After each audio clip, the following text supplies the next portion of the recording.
Hi guys, good evening.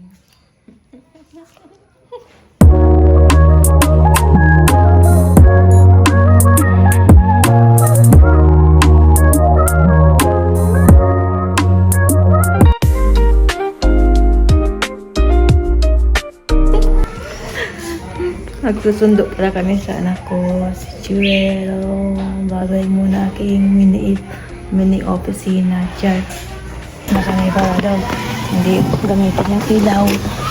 Hindi magastos sa battery. Si Bunso ang driver. Buti na lang marunong mag-drive si Micah. Ang driver lang.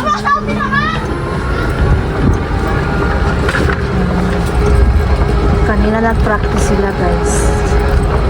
Siya lang mag-isang nag-drive. Malaking tulong talaga nitong aming e-bike.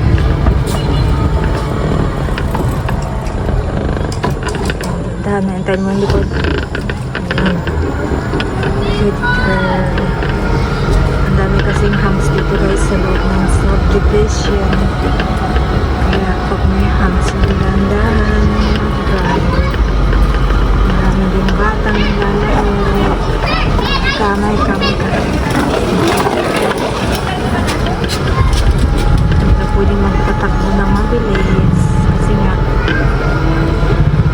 maraming naglalakad. Maraming bata naglalaro kasi hapon. And marami din sasakyan nakapark. And may mga sasakyan na tumatakbo. O e-bikes, bicycle, motorcycles. Ang sarap ng barbecue.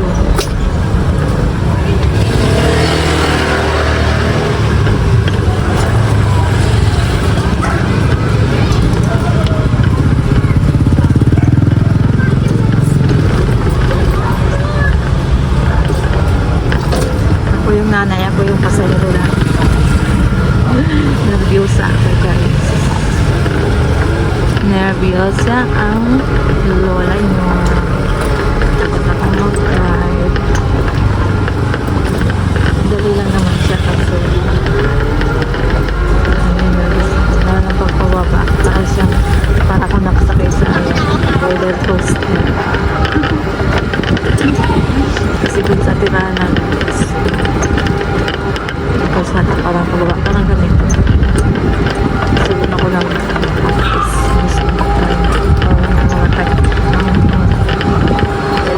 beses ako mag-try.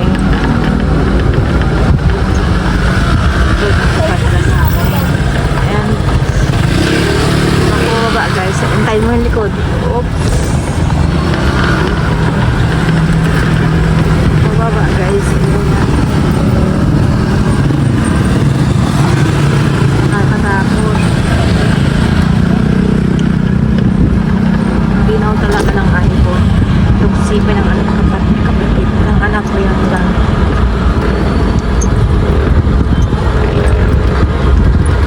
Pag inilaw po ba sabay likod harap? Teka. Ha? Bukas na? Sa likod? Ha? Pareho?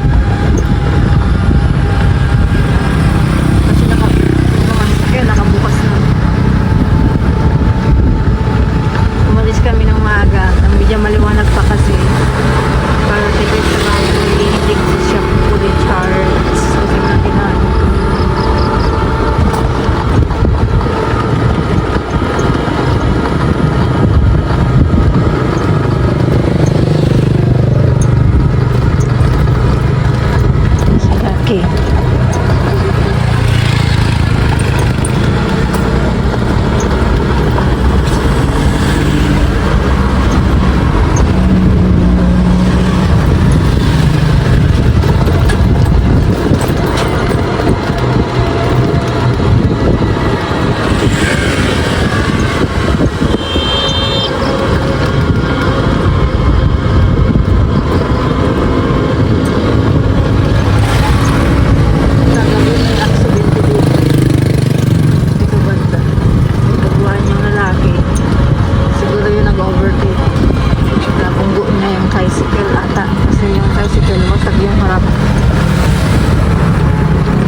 ganda ng kalsada dito banda ang ano ang smooth. There's no accident. Siguro hindi siya taga rito. Kaya ganun. Anyway, ingat-ingat lang. Sabi ko sa anak ko, kahit mga bagay, basta. Kasi dito na hindi naman highway. Kumbaga, neighborhood road lang po. Sabi ko sa unang vlog na about e-bike, dito yung lugar na maraming subdivision. Nag-improve yung lugar dahil nga sa marami nang nakatala, marami nang store along the road.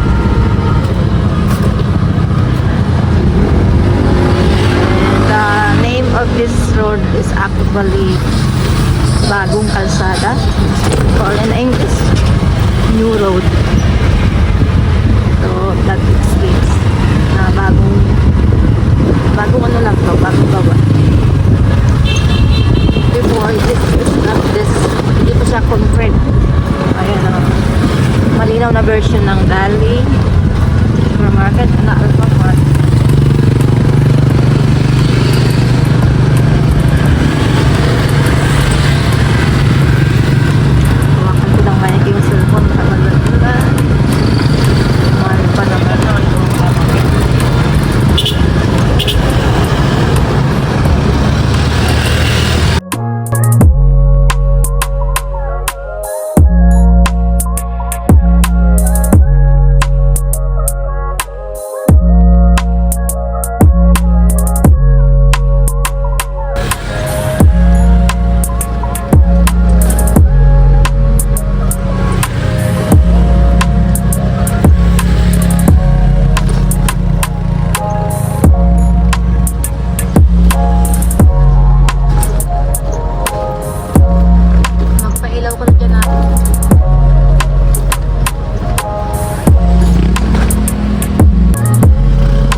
Naamoy nila.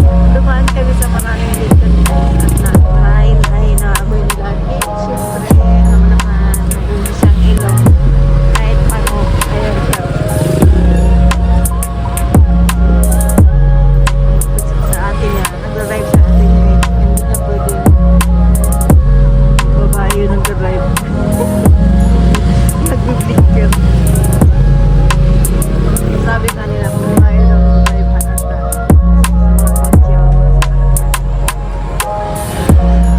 Nag-blinker siya. Bumiko lang ako ng konti. Naka-blinker agad. That is confusing. Okay guys, malapit na kami sa school ng anak ko. Ang sarap ng vlog ng ganito. Yung tipong dadaldal ka lang kasi hindi ka nakikita.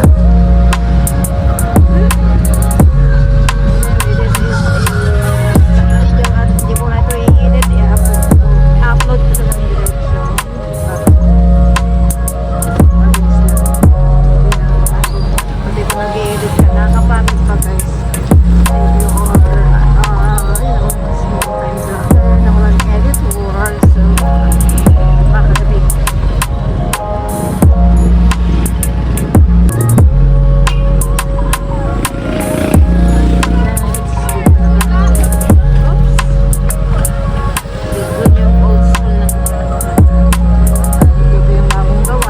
Bagong gawa na nga, pero old style pa rin yung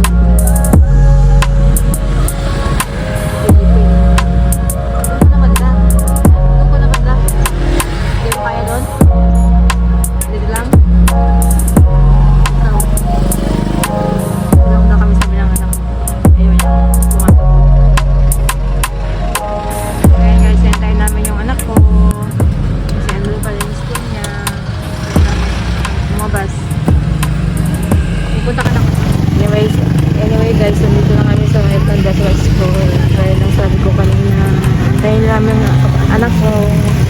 Kaya na babae. Thank you. Sana panoorin yung mga videos ko and please subscribe.